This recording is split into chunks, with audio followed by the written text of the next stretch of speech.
Marilésia Cardoso de Aguiar, 63 anos. Estou aposentada, sou jornalista, né? Gosto muito de leitura, leio muito romance, conto. Tenho uma filha de 33 anos, que é diretora de uma escola. A gente se sente realizado quando vê que o filho cresceu e agora é uma boa pessoa, produtiva. Eu tive o diagnóstico da hepatite C há 6 anos atrás, fiz o tratamento e faz 4 anos que eu estou negativada.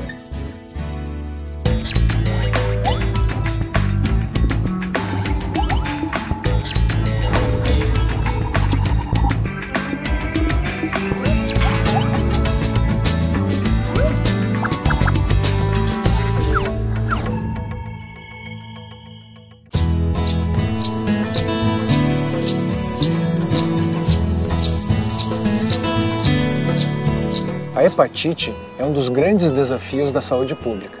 Segundo a Organização Mundial da Saúde, ao menos metade da população mundial já teve contato com um dos tipos de vírus. Hepatite é qualquer inflamação do fígado. Suas principais causas são a infecção pelo vírus A, B ou C. As hepatites podem ser silenciosas, pois nem sempre apresentam sintomas. Algumas evoluem para a forma crônica, podendo levar à cirrose e até mesmo ao câncer de fígado. Falta de saneamento básico, relação sexual sem preservativo e seringas e outros objetos contaminados com sangue são as principais causas de transmissão da hepatite A, B e C.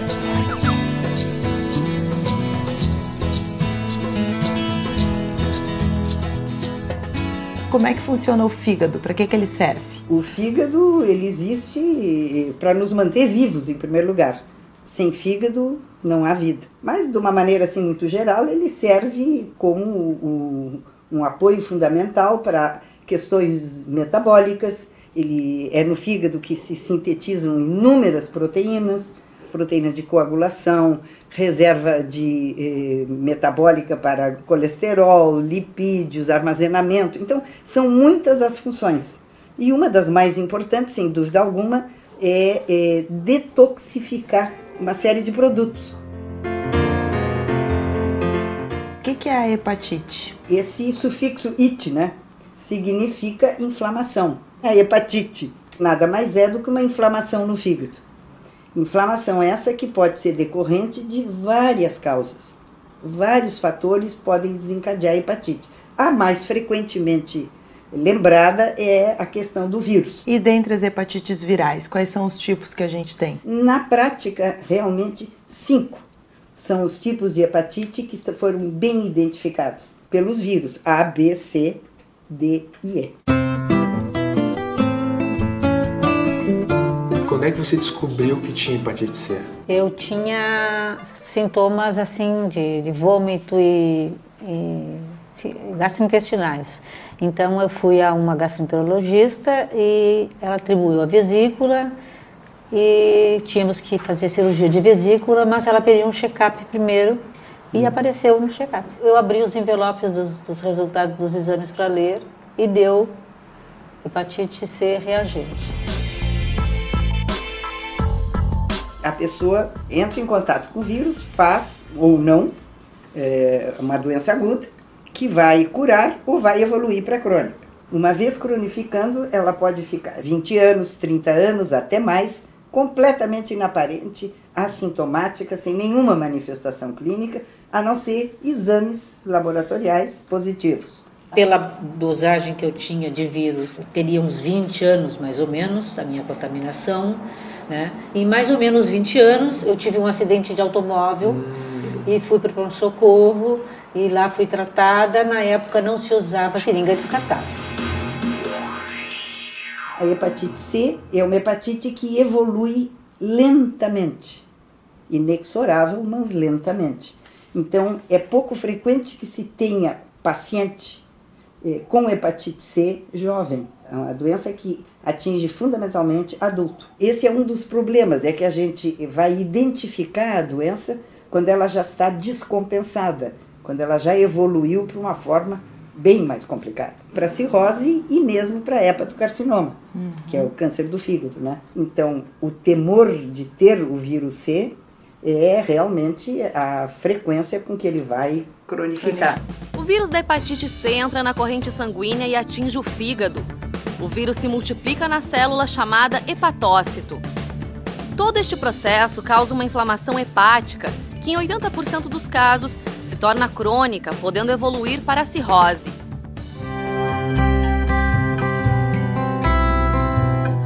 Quando fizesse o check-up apareceu alguma lesão, algum problema já no fígado? Apareceu primeiro só a hepatite reagente. Chegasse a fazer então a biópsia do fígado? Fiz.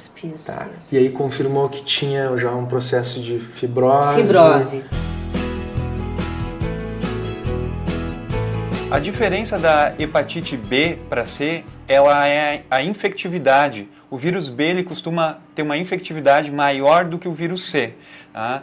E com isso ele consegue se transmitir de forma um pouco diferente do que o vírus C. As duas hepatites elas são de transmissão parenteral, ou seja, através de contato por sangue ou por secreções, né? Contato sexual. A hepatite B ela consegue se transmitir mais facilmente através de contato com mínimo sangue. Por exemplo, manicures, né, dentistas, tatuadores, todas essas formas que fazem uma lesão na mucosa, uma lesão na pele, elas podem transmitir o vírus da hepatite B. Ela é considerada atualmente uma doença sexualmente transmissível. Ela pode, em determinados grupos de pessoas, por exemplo, adultos jovens ou adultos acima de 50 anos, ela pode ser a principal forma de transmissão. Uma das maneiras de contrair a hepatite B é através da relação sexual não protegida. Por isso, use preservativo em todas as relações sexuais.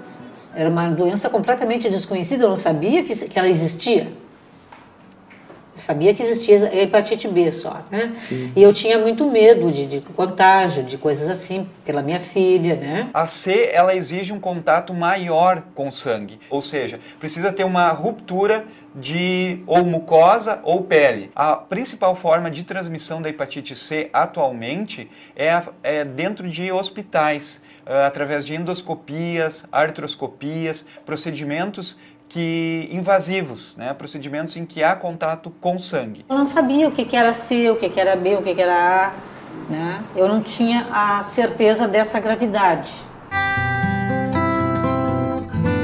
A fase aguda, toda vez que a pessoa que não tem o vírus da hepatite B ou da hepatite C se infecta, ela pode desenvolver sintomas de hepatite aguda. E esses sintomas, eles são de icterícia, né? Os olhos ficam amarelos, a pessoa vai ter fadiga, mal-estar, cansaço, muitas vezes vai ter febre, vai ter anorexia, né? A pessoa vai deixar de se alimentar, prostração, ela vai se sentir muito cansada, urina muito escura, as fezes ficam bastante claras.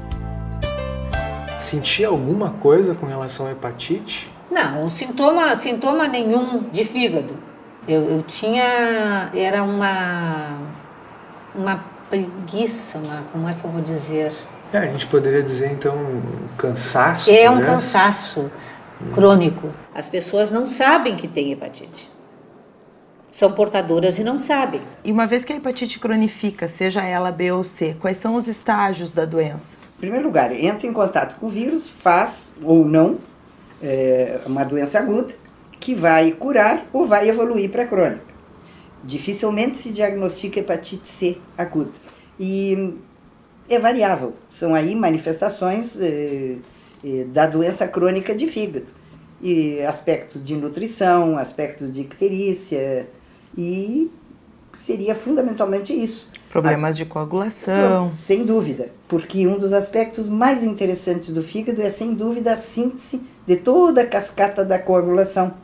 Então, uma das manifestações importantes da doença crônica de fígado é exatamente a coagulação.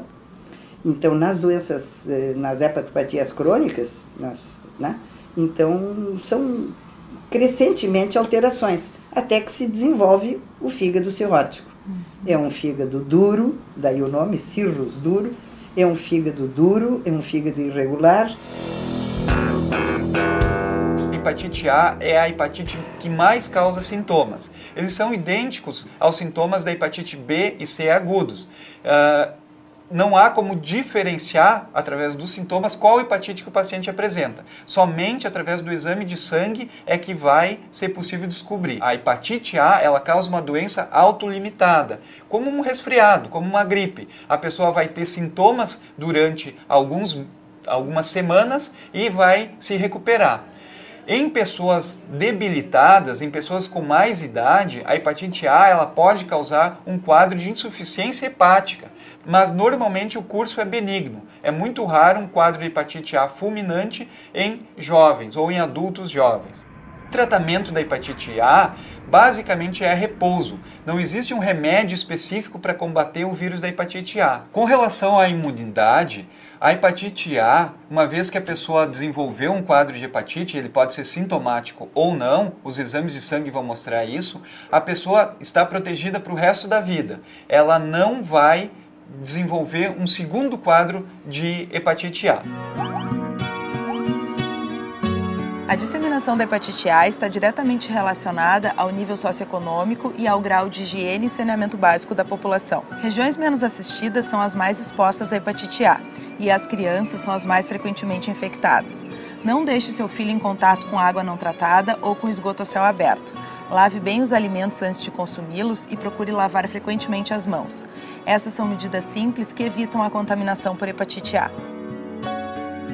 Vírus de hepatite A, tu sabes, ele é de contaminação, não é? Fecal-oral, então está diretamente relacionado com o estado de higiene, de saneamento público, etc. Crianças até 6 anos de idade, por exemplo, olha, menos de 10% desenvolvem aquele sinal que é o mais chamativo de hepatite, que é a icterícia, né? O amarelo do olho, né? Que as mães se preocupam.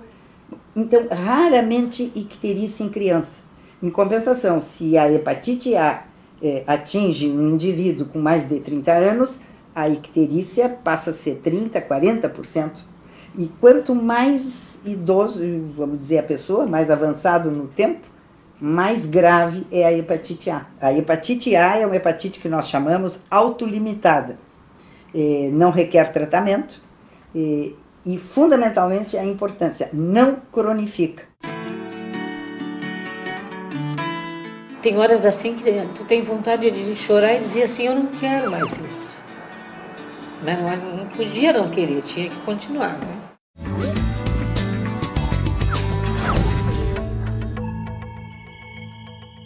As hepatites B e C podem se tornar crônicas e muito graves.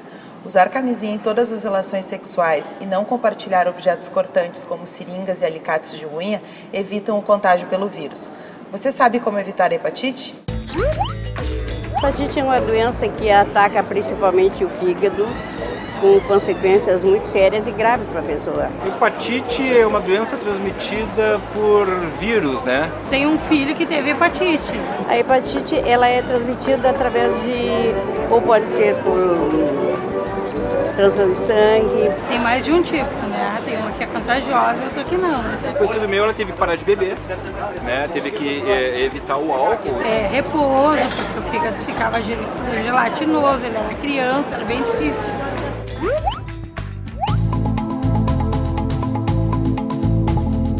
Atualmente no Brasil, preocupa muito as hepatites B e C a forma crônica. Mais ou menos 50% das pessoas que são infectadas pelo vírus da hepatite C hoje, elas não sabem do seu status sorológico. Elas nunca fizeram o exame da hepatite C para saber se elas têm ou não esse vírus. Então o vírus já está no organismo dessas pessoas, está causando um dano no fígado dessas pessoas e elas sequer sabem que estão infectadas por esse vírus. Nesse momento a gente pode dizer, não só no Brasil como no mundo, que se vive uma epidemia de hepatite C. Isso se deve porque o vírus da hepatite C ele só foi reconhecido em 1990, ou seja, um pouquinho mais de 20 anos.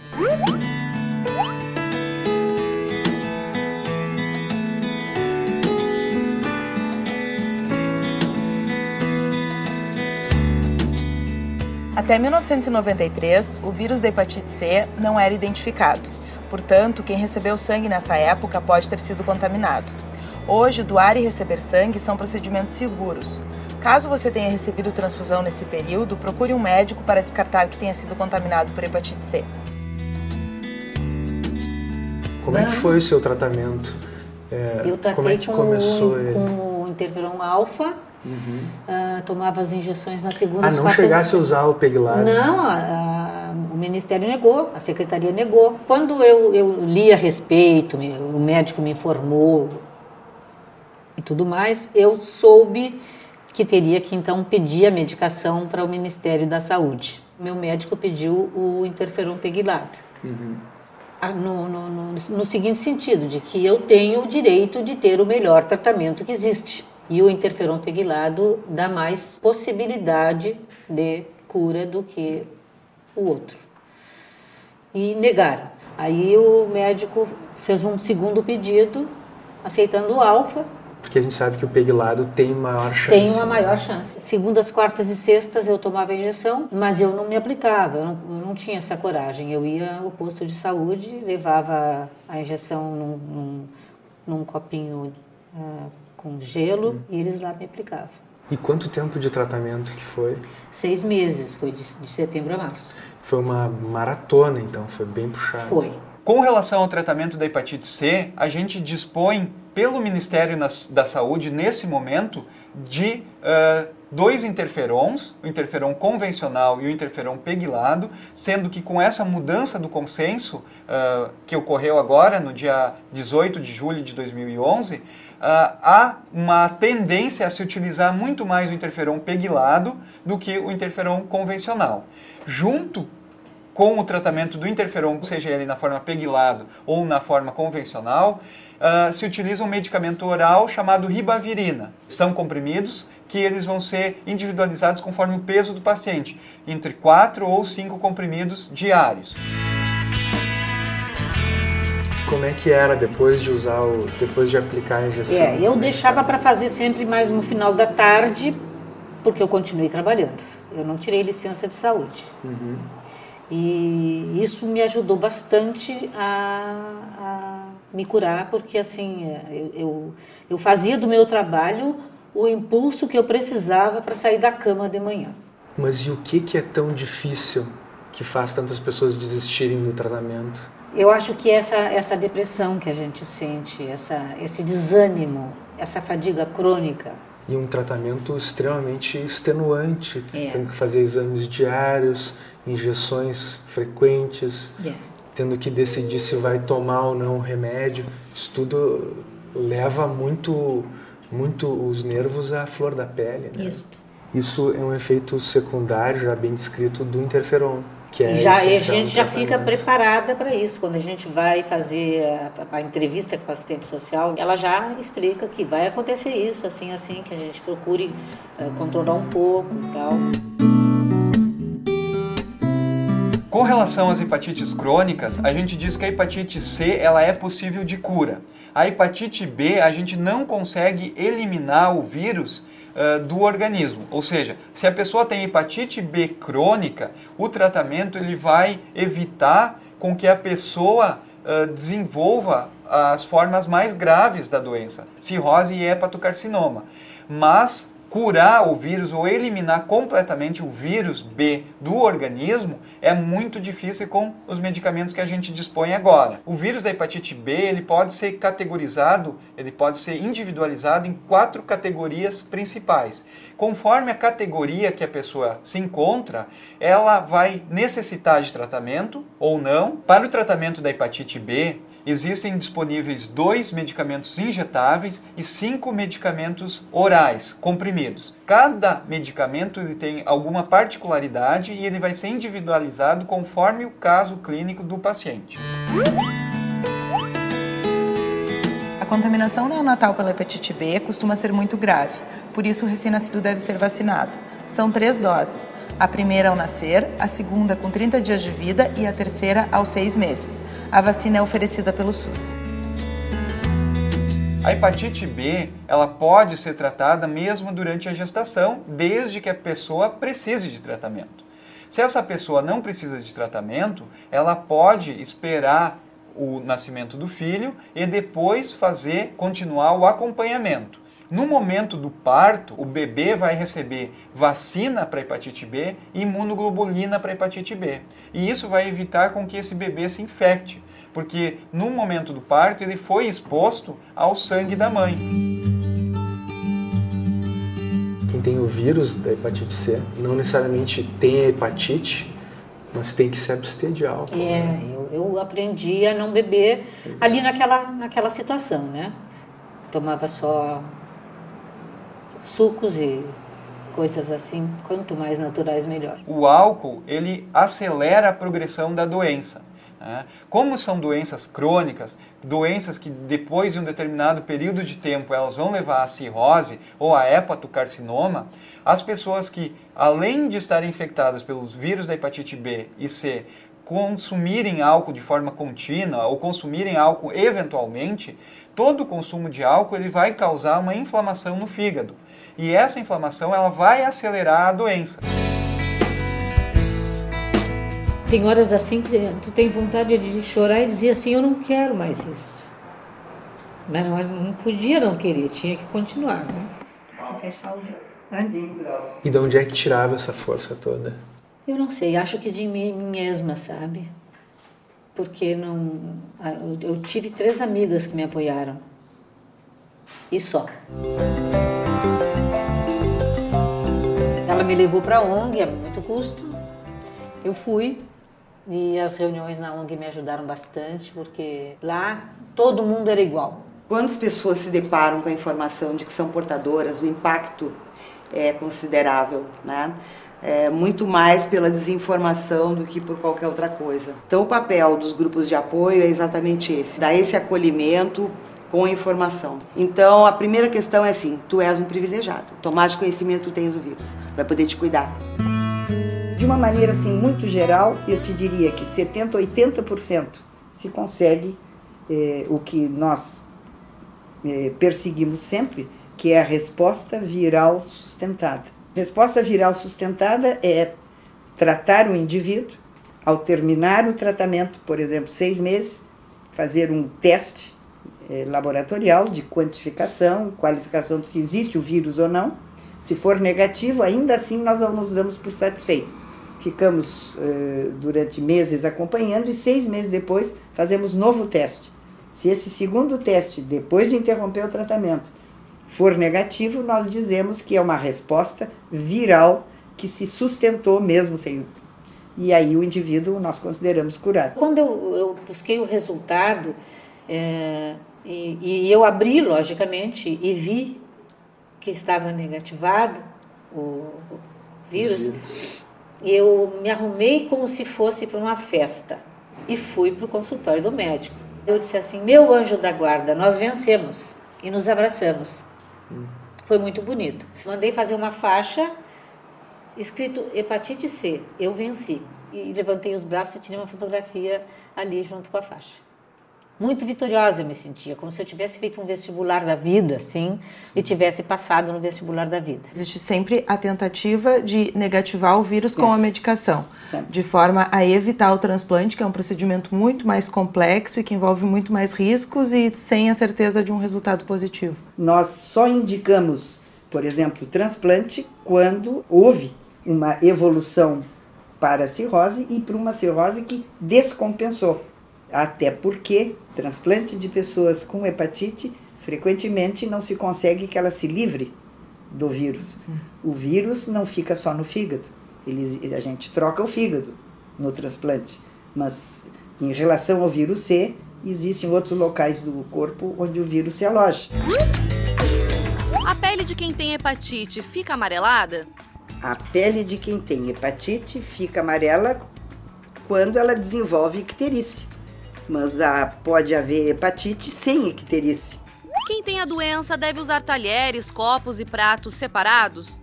Quem tem hepatite A e hepatite E, sim. As outras hepatites que nós estamos preocupados hoje em dia, que é hepatite B e C, como a fonte é principalmente de contágio, né? O sangue contaminado, então esta medida não se aplica para hepatite B e C. Quem bebe muito pode ter hepatite? Existe uma possibilidade de que faça um quadro, aliás, que é muito grave, de hepatite alcoólica, quando há um abuso da ingestão de álcool. Hepatite não é hepatite viral, por definição, mas é uma hepatite relacionada ao álcool.